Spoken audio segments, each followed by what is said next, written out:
I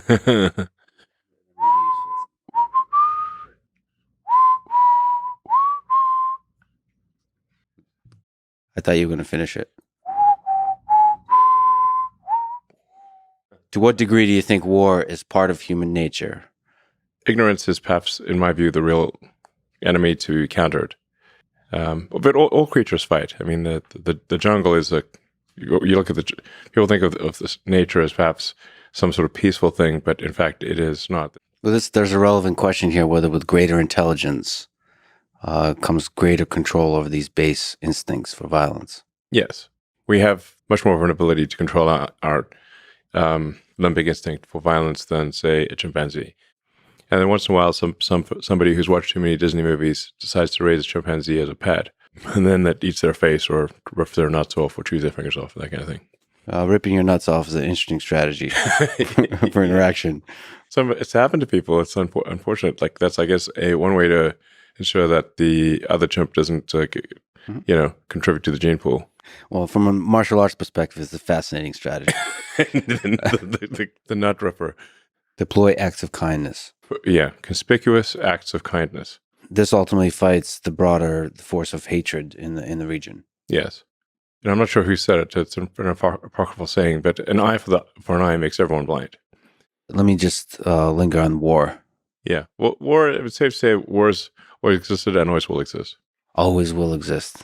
Always has existed and always will exist. I hope not. You think it always will? There will always be war. There are very few people alive today who actually viscerally understand the horrors of war, at least in the U.S. I mean, obviously there are people on the front lines in Ukraine and Russia who understand just how terrible war is. But how many people in the West understand it? You know, my grandfather was in World War II. He was severely traumatized. He was there, I think, for almost 6 years in East and North Africa and Italy. All his friends were killed in front of him. And he would have died too, except they randomly gave some, I guess, IQ test or something, and he scored very high. And the same perhaps applies to the threat of nuclear war. Yeah. I mean, there are enough nuclear bombs pointed at the United States to make the radioactive rubble bounce many times. Do you worry about nuclear war? I think we shouldn't discount the possibility of nuclear war. It is a civilizational threat.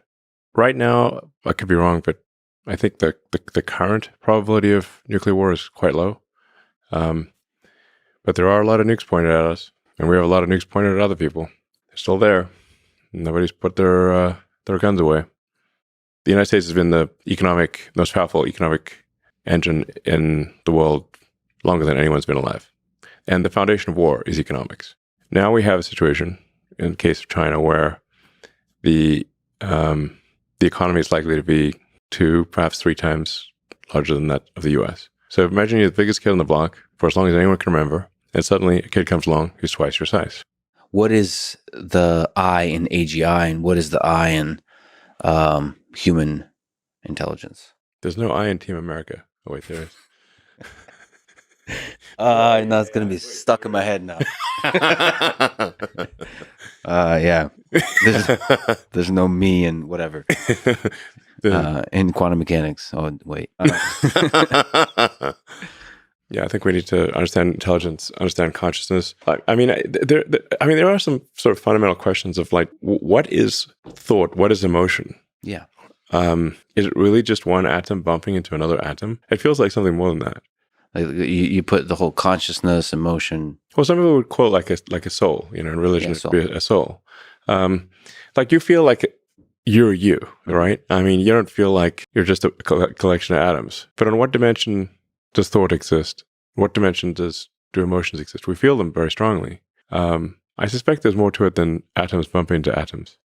I asked you what question would you ask an AGI system once you create it, and you said, "What's outside the simulation?"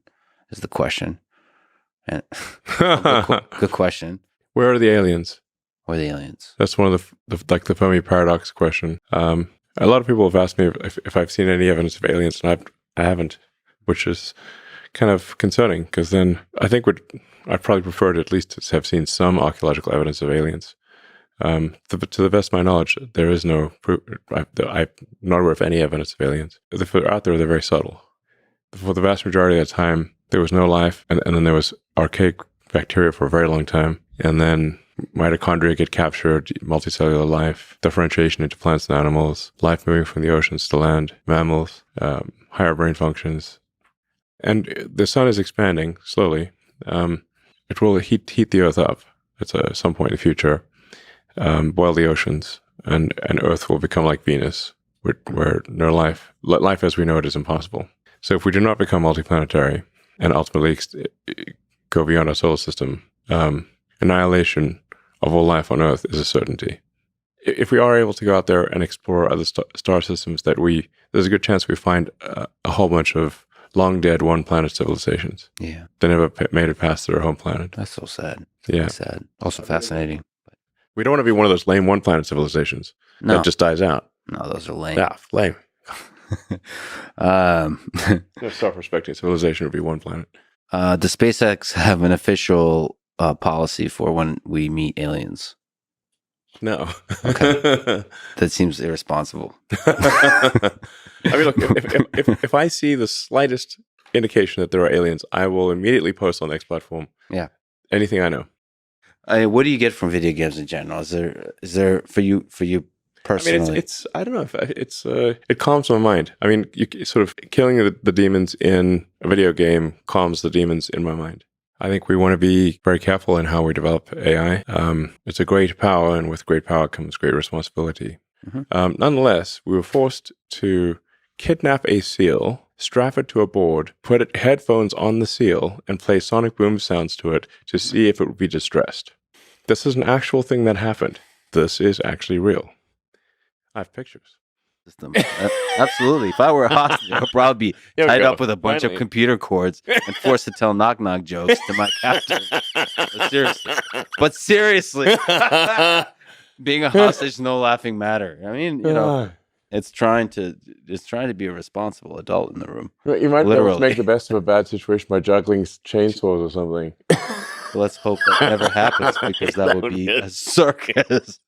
What role do you think X will play in the 2024 U.S. elections? Well, our goal is to be as even-handed and fair as possible. Whether someone is right, left, independent, whatever the case may be, that the platform is as fair and as much of a level playing field as possible.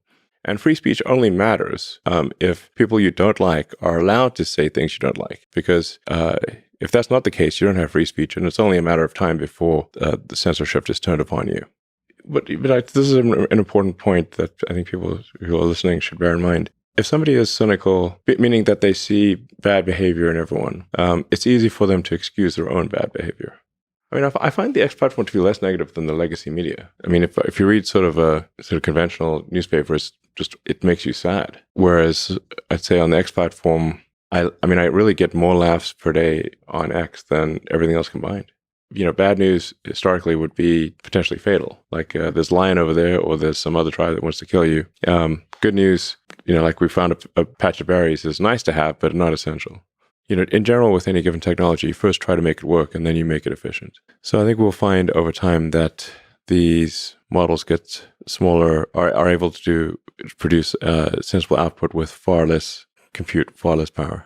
I mean, one of the test goals I have is can it pick up a needle and a thread the needle just by looking? How far away are we from that? Just by looking.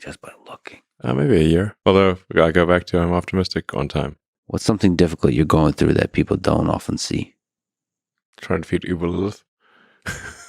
What's something difficult you're going through that people don't often see? I mean, my mind is a storm, and I don't think most people would want to be me. They may think they would want to be me, but they don't. They don't know. They don't understand. How are you doing? I mean, overall okay. In the grand scheme of things, I can't complain. Do you get lonely? Sometimes, but my kids and friends keep me company. Walter Isaacson, in his new biography of you, wrote about your difficult childhood. Will you ever find forgiveness in your heart for everything that has happened to you in that period of your life? What is forgiveness? I do not, at least I don't think I harbor resentment. So, nothing to forgive. You're a father, a proud father. What have you learned about life from your kids? I mean, developing AI and watching, say, a little X grow is fascinating because there are far more parallels than I would have expected. I mean, I can see his biological neural net making more and more sense of the world. And I can see the digital neural net making more and more sense of the world at the same time. I mean, one of the things with kids is that, you kind of see the world anew in their eyes. To them, everything is new and fresh. And then when you see that them experience the world as new and fresh, you do too.